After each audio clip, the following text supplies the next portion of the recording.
limpando a sacada do apartamento, sem proteção nenhuma, um risco de cair de uma altura que ela não sobreviveria, né? Não sobreviveria. Esse prédio fica na Espírito Santo, bem na região central.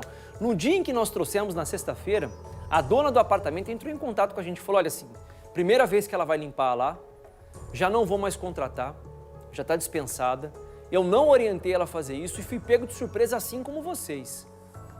Além de te mostrar esse flagrante, nós ouvimos também um advogado especialista em condomínios. Nesse caso, graças a Deus, não aconteceu nada, mas se acontecesse, a mulher que contratou teria responsabilidade? Se você na sua casa, por exemplo, contrata um pintor, um gesseiro, um pedreiro, e o cara cai de cima do telhado, quem que responde a essa bronca? Mesmo que você não tenha culpa, será que fica pra gente? O contratante também paga? Vamos ver, reportagem. A imagem é assustadora e rapidamente chamou a atenção de quem mora nos prédios vizinhos. O medo era que o pior acontecesse. Pra que isso? Um piso em falso, ela já vai. Olha isso, gente. Esse flagrante foi registrado no centro de Londrina. A mulher se arrisca fazendo limpeza do lado de fora da janela, no 7º andar, a cerca de 25 metros de altura. Não há tela de segurança no parapeito. A dona do apartamento disse que não sabia que a prestadora de serviço estava se arriscando dessa maneira e que era o primeiro dia de trabalho dela. A moradora não quis gravar entrevista, mas garantiu que a funcionária seria dispensada. Em casos como esse, a moradora pode ser advertida pelo síndico ou até mesmo ser multada. É o que explica esse advogado especialista. Ele afirma que a punição aplicada ao morador deve estar determinada no regimento interno do condomínio. O síndico ele poderia estar atuando neste caso no sentido de orientar o morador sobre o risco que a sua prestadora de serviço estava correndo. E poderia também fazer uma análise na convenção condominial ou no regimento interno para a aplicação de alguma punição, seja uma advertência ou uma multa. Por quê? O fato em si representa risco para os demais condôminos que transitam na área comum. Poderia cair um objeto, até mesmo essa prestadora de serviço poderia cair desta altura e atingir outro condômino que ali transitava. Então, o síndico poderia estar aplicando, sim, alguma medida, de sanção prevista no regimento ou na convenção.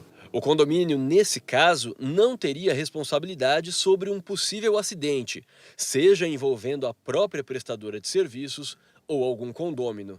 Os custos em eventual acidente seriam arcados justamente pela moradora, certo? O condomínio só teria responsabilidade se o funcionário, se o prestador de serviço fosse contratado diretamente pelo condomínio. Em casos análogos, já ocorreu em outros condomínios, de o síndico desempenhar alguma atividade para a zeladora em medidas de altura, em trabalhos de altura, sem a devida NBR 35, e esta faxineira, essa zeladora, veio a cair de cima do telhado, de uma altura aproximada aí de uns 3 a 4 metros de altura.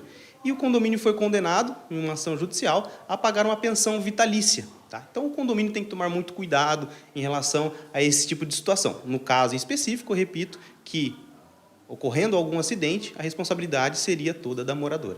Cabe ao síndico orientar os moradores para evitar que situações como essa aconteçam. O síndico ele poderia fazer uma campanha de conscientização para que esse tipo de atitude não voltasse a se repetir ou até mesmo não viesse a acontecer, como ocorreu no presente caso. A gente ouviu aqui as pessoas falando, pá, essa mulher se arriscou demais. E se ela tivesse caído em pá, misericórdia, que susto. Pois é, você ouviu o doutor falando ali, Quando a gente vai contratar um serviço para nossa casa, você tem que cobrar. Ah, o cara vai subir no telhado para mexer em tal coisa. Se certifica de que não vai correr risco. Porque se ele sofre um acidente e você é o contratante, você responde também. Se o cara cai e quebra um braço, vai ficar tanto tempo sem trabalhar, você vai ter que ajudar. É assim que funciona. Então não é porque ele que está fazendo, ele está se arriscando, que é por conta dele. Não, se você contratou, você tem que exigir que ele cumpra as regras legais para que não tenha nenhum tipo de risco de se envolver num acidente.